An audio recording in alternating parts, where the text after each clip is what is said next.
Hi, welcome back on Do It Yourself channel. Today I'm gonna show you how to insert the SIM card and memory card into your Moto G3 version. Go to the back of your phone, take cover out, and here you have a place for a SIM card and the memory card. You see, we can enter a memory card here, and this is the place for our memory card. So this SIM card is too small for it.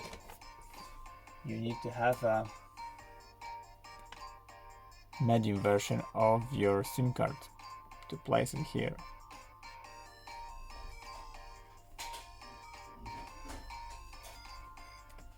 Okay, now put the cover in,